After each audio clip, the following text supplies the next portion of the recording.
Bismillahirrahmanirrahim. Assalamualaikum warahmatullahi wabarakatuh. Waalaikumsalam warahmatullahi wabarakatuh. Alhamdulillahirrahmanirrahim. Amma ba'du. Sebelumnya perkenalkan kami dari kelompok 5 yang beranggotakan Wafa Nurwasilah dan Zikri Imanuddin. Nah, pada kesempatan kali ini kami akan mempresentasikan hasil temuan kami pada materi yang berjudul hormon yang dihasilkan oleh kamir. Oke, kita lanjut saja langsung ke pendahuluan. Jadi kamir merupakan mikroorganisme yang memiliki pada kamir bereproduksi dengan cara pertunasan, di mana pada kamir ini merupakan salah satu mikroba yang memiliki kemampuan sebagai peran antagonis. Sebagai contoh, pada kamir Vicia williarmondi, Aureobasidium pullulans, Candida tropicalis, dan sebagainya, yang mampu mengindukasi resistensi tanaman penyakit antraknosa yang disebabkan Coletotrichum capsicum menurut Nantawanit 2010. Kemudian di mana menurut Zeng pada 2013 menyatakan bahwa mikroba antagonis mampu memperhambat aktivitas patogen antraknosa sebesar 98,75%. Nah, dengan demikian pada peranan kamir tidak hanya dalam pembuatan makanan saja, melainkan untuk menjaga suatu penyakit dan memiliki peran penting dalam pertumbuhan dan perkembangan pada tumbuhan.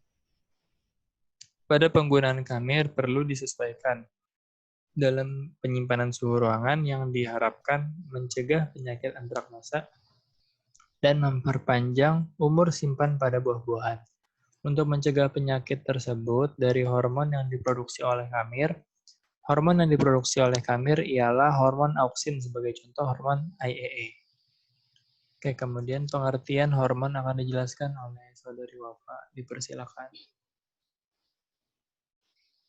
Pengertian hormon. Hormon merupakan suatu zat pelantara kimiawi jarak jauh yang secara spesifik disekresikan ke dalam darah oleh kelenjar endokrin sebagai respon terhadap sinyal yang sesuai, menurut Laulare 2001. Sedangkan menurut Haryanto 2007 menyatakan bahwa hormon tersebut adalah molekul-molekul yang kegiatannya mengatur reaksi-reaksi metabolik penting pada molekul tersebut dibentuk dalam organisme dalam proses metabolik dan tidak berfungsi ada nutrisi. Sedangkan menurut Kusumo 2004, pada hormon tumbuhan dapat diartikan secara luas yang dapat mendorong atau menghambat pertumbuhan. Lanjut.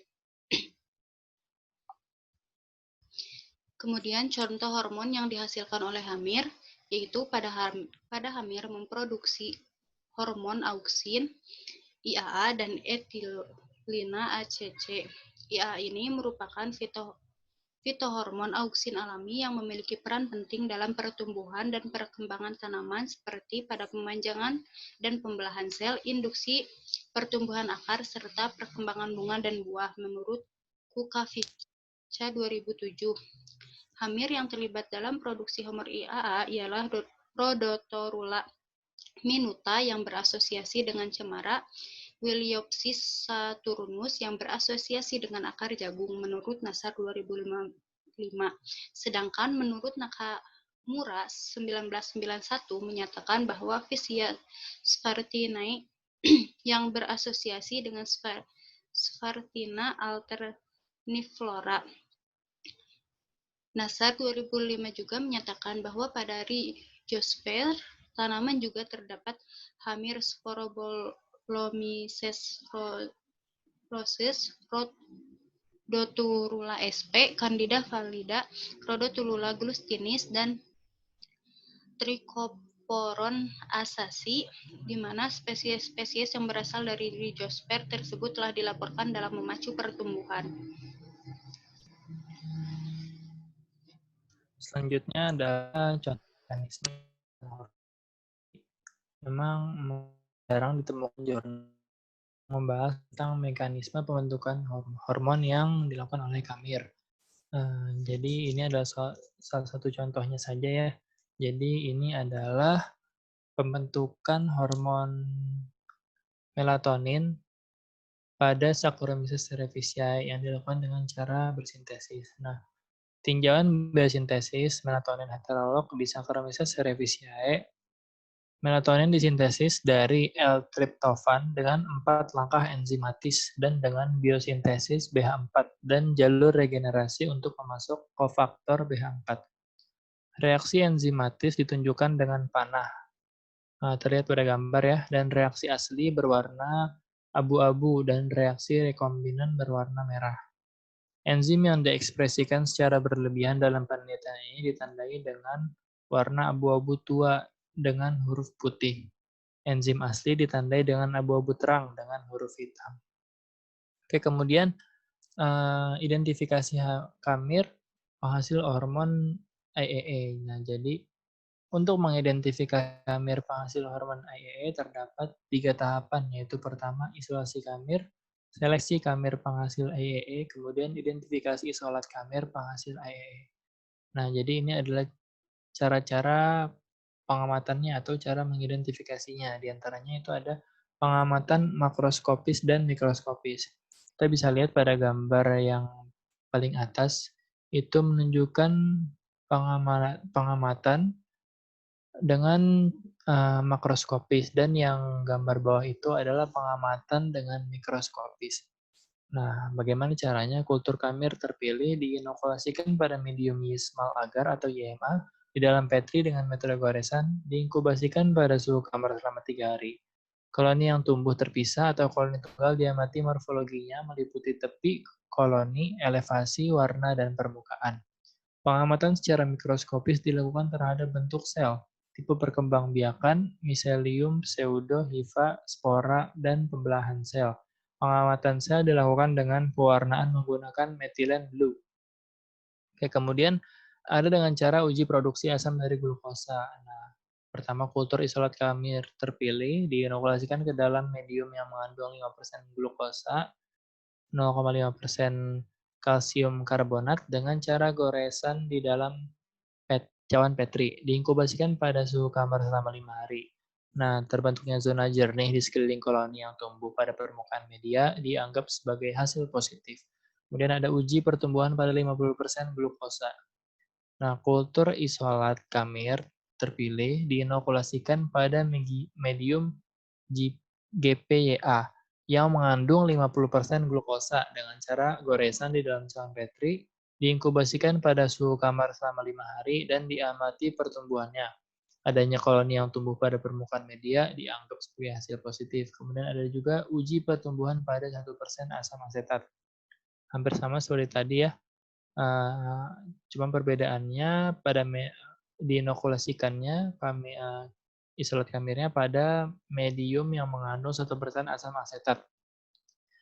Masih sama dengan cara goresan di dalam cawan petri, kemudian diinkubasikan pada suhu kamar selama 5 hari dan diamati pertumbuhannya. Hasil positifnya ditandai dengan tumbuhnya koloni pada permukaan media. Kemudian ada dengan cara asimilasi karbon, yaitu dengan cara kultur isolat kamir terpilih diinokulasikan pada medium basal loader dan Kreger Van Rich yang mengandung masing-masing gula uji yang berbeda. Glukasa, galaktosa, sukrosa, maltosa, laktosa, rafinosa, dan silosa. Dengan cara goresan di dalam cawan petri. Diinkubasikan pada suhu kamar selama 5 hari. Nah, uji positif ditandai dengan adanya pertumbuhan pada medium uji. Kemudian asimilasi nitrat. Uji asimilasi nitrat dilakukan pada media loader dan Kreger Van Rich, sama seperti asimilasi karbon ya. Ya, kemudian kultur isolat kamir terpilih diinokulasikan pada media tersebut dengan cara goresan inkubasi pada suhu ruang selama 5 hari. Nah, uji positifnya juga ditandai dengan pertumbuhan pada medium uji. Oke, kemudian pemanfaatan hormon IAA dan ECC akan dijelaskan oleh Kabiri Wafa. Dipersilakan. Pada pemanfaatan hormon IAA dan ACC ini dilakukan penelitian oleh Wiono 2018 di mana meneliti pengaruh hormon antagonis terhadap penyakit antraknosa dan umur simpan buah mangga.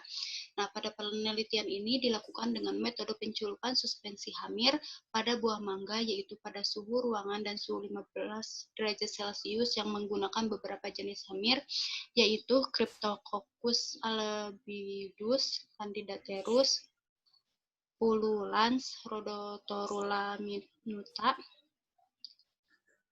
Candida tropicalis, dan Fubeiensis. Lanjut.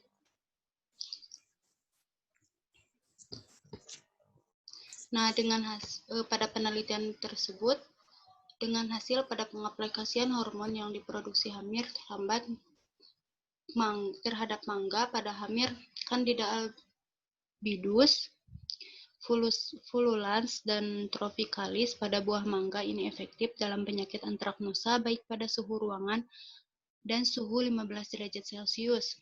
Sedangkan pada hamir Pullulans dan tropicalis dapat menunda kematangan karena memiliki aktivitas enzim ACC dimensi dengan menekankannya produksi hormon etilina. Lanjut.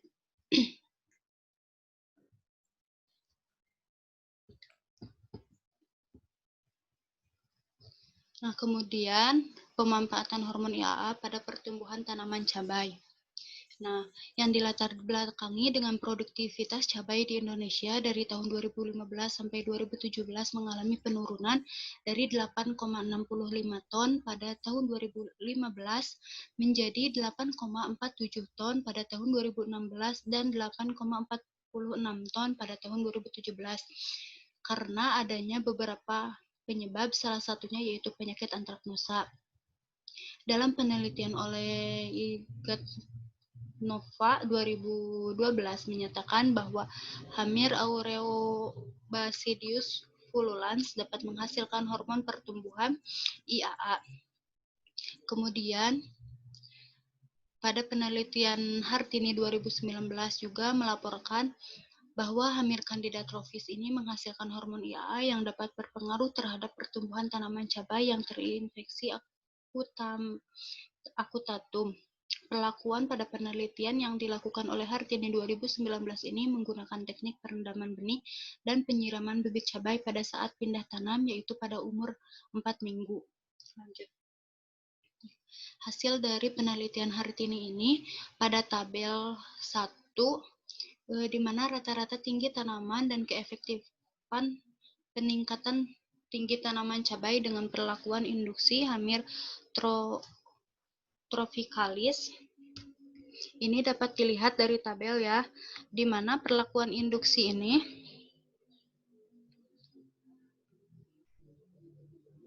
menggunakan Candida trophis dengan beberapa inokulasi selama 11 minggu.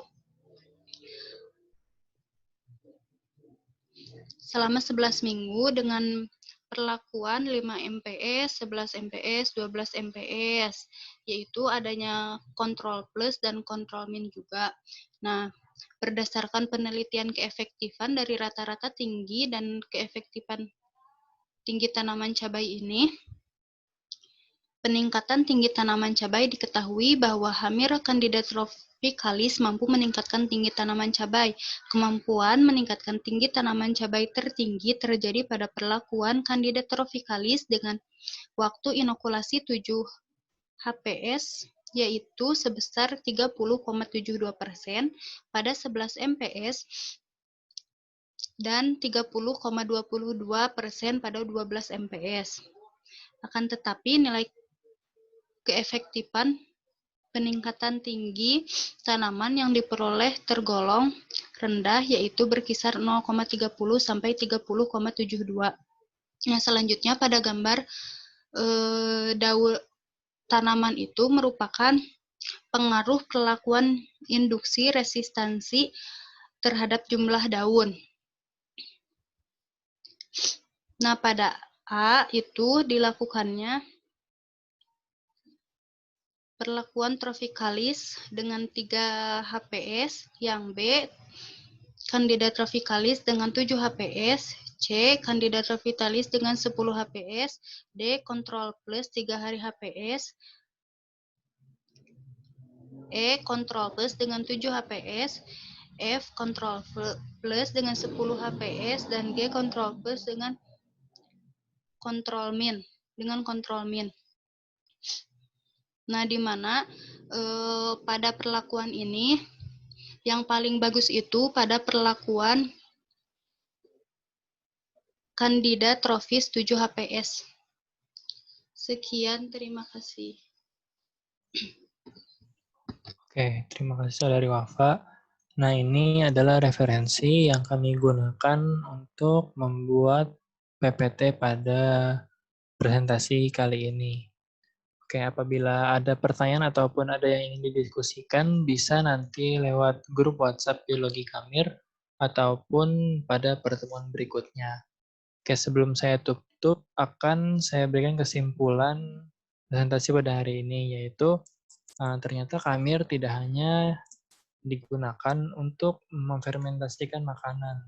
Di antara lain, Kamir memiliki fungsi lain yaitu bisa menghasilkan hormon yang dimana hormon tersebut ada contohnya adalah hormon IAA dan ACC yang dapat mempercepat pertumbuhan tanaman dan memperlambat pematangan buah sehingga bisa lebih lama disimpan. Oke, kemudian kita juga tadi melihat salah satu contoh mekanisme pembentukan hormon pada Saccharomyces cerevisiae yang menghasilkan melatonin dengan cara sintesis. Nah, melatonin disintesis dari L-tryptophan dengan 4 langkah enzimatis dan dengan biosintesis BH4 dan jalur regenerasi untuk memasuk kofaktor BH4. Nah, kemudian tadi juga ada identifikasi kamir penghasil hormon IA, jadi kita bisa mengidentifikasi kamir dengan cara yaitu salah satunya pengamatan mikroskopis dan mikroskopis, kemudian uji produksi asam dari glukosa, uji pertumbuhan pada 50% glukosa, uji pada 1% asam asetat, asimilasi karbon, dan asimilasi nitrat. Oke, mungkin segitu saja kesimpulan dan presentasi yang dapat disampaikan oleh kelompok 5 pada hari ini. Mohon maaf apabila masih banyak kekurangan dan kesalahan. Mungkin bisa kami tutup. Assalamualaikum warahmatullahi wabarakatuh. Waalaikumsalam warahmatullahi wabarakatuh.